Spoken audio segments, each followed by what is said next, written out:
Ya, pemirsa, program bantuan sosial kerap dikaitkan sebagai komoditas elektoral. Hal itu tidak terlepas dari temuan sejumlah bansos yang memuat pesan atau gambar pasangan calon tertentu. Untuk mengulasnya sudah bersama kami Guru Besar Universitas Paramadina, Profesor Didin Damanhuri.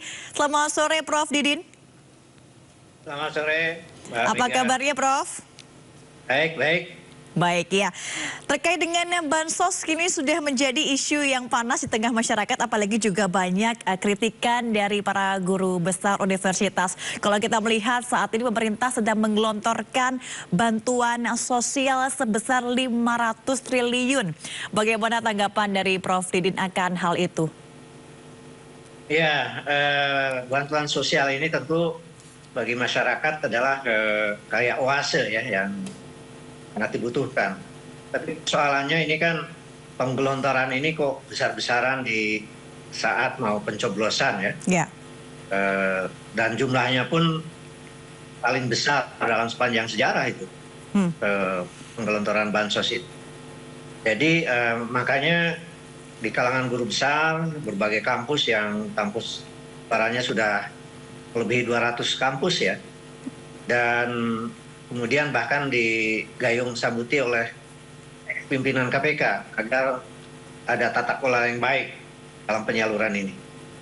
Saya kira ini kemudian apakah penyetopan oleh Presiden ini belum tentu selesai karena apa namanya, ini kan bansos ini kan adalah hak rakyat miskin yang didanai oleh pajak rakyat. Jadi harus tepat sasaran. Undang-undangnya juga memerintahkan supaya salurkan tepat sasaran. Dan kemudian juga persoalan lainnya adalah apa namanya, yang menjadi pemegang kuasa anggaran kan ada menteri yang harus menyalurkan. Samping memang ini sangat dipertanyakan adalah penggelontoran di era menjelang pencoblosan. Jadi wajar saja karena suara-suara kampus maupun banyak sekali pihak termasuk ex pimpinan KPK untuk mengingatkan Presiden agar ini sesuai dengan tata kelola. Tapi yang sudah disalurkannya pun karena ini menyangkut ratusan triliun, ini kalau tidak tepat sasaran ini harus diaudit.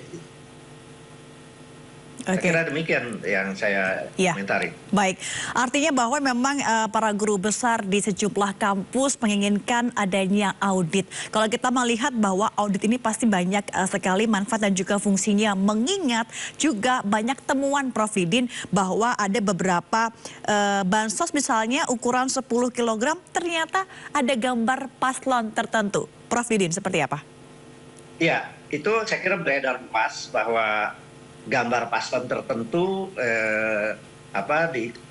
disalurkan di kala menjelang pencoblosan, kemudian diklaim sebagai katakanlah uang dari Pak Jokowi gitu. Padahal ini kan uang rakyat.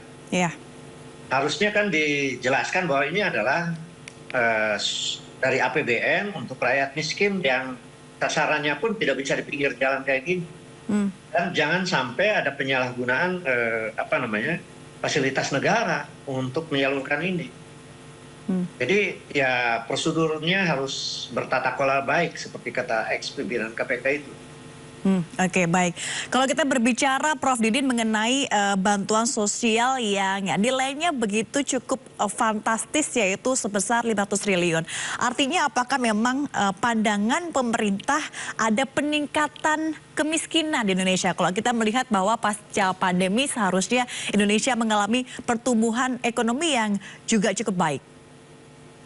Jadi pertumbuhannya cukup baik, sekitar 5%. Kemudian data kemiskinan pun ada tren penurunan. Ini kok malah bansosnya meningkat. Kan ini bansos, ini kan salah satu jenis dari jaminan sosial yang disebut dengan perlindungan sosial atau social protection. Harusnya kan ini makin matang ya, manajemen bantuan sosial ini. Jadi nantinya mestinya ini disalurkan oleh lembaga jaminan sosial. Nah, yang mestinya disiapkan oleh pemerintah. Jadi bukannya sibuk disalurkan lalu mengklaim seolah ini paslon tertentu bahkan oleh presiden, dan ini tidak sesuai dengan undang-undang gitu. Oleh karena itu, audit ini adalah menjadi wajib agar sampai, karena begini, jawaban dari pemerintah kan ya ini kan udah disetujui partai-partai sesuai undang-undang. Nah, itu kan versi pemerintah. Kalau banyak para ahli mengatakan ini keluar dari koridor peraturan perundang-undangan. Nah, sekarang dengan dua pendapat yang sangat berbeda, kemudian menyangkut ratusan triliun, ini harusnya kemudian diaudit oleh BPK. Nah, apa auditnya? Pertama adalah tidak tepat sasaran. Tepat atau tidak sasaran dari bansos ini. Ini harus diaudit, audit organisasi.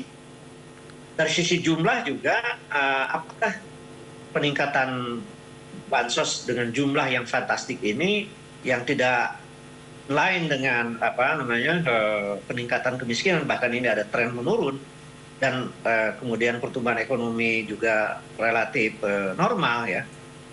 Kan ini dipertanyakan kan. Jadi dari sisi finansial juga nanti harus diaudit apakah peningkatan ini objektif atau terkait dengan kepentingan tertentu gitu. Bahkan saya dengar ini dengan automatic adjustment dari Menteri Sri Mulyani yang 50 triliun itu, dan itu dikumpulkan dari berbagai kementerian dan lembaga kementerian. Ini kan diduga ini juga untuk backup keinginan presiden untuk meningkatkan bansos. Nah, ini malahan putusan Sri Mulyani ini juga, apakah ini keputusan yang bersifat objektif? Ini semua harus diaudit gitu, finansial maupun organisasi, tata kelolanya gitu. Oke, baik. Prof Didin, yang disebut audit investigatif, karena ini menyangkut uang rakyat yang ratusan triliun. Ya. Oke, baik. Jadi artinya ini banyak sekali guru-guru besar untuk mengharapkan audit dari BPK ataupun juga audit investigatif, apalagi juga ini sebentar lagi sudah masuk ke pemilu 2024. Baik, terima kasih Guru Besar Universitas Paramadina Prof Didin Daman Huri sudah bergabung bersama kami. Kita berharap bahwa bantuan sosial ke depannya akan lebih tepat sasaran untuk masyarakat Indonesia. Terima kasih Prof Didin, salam sehat selalu. Sama-sama, terima kasih.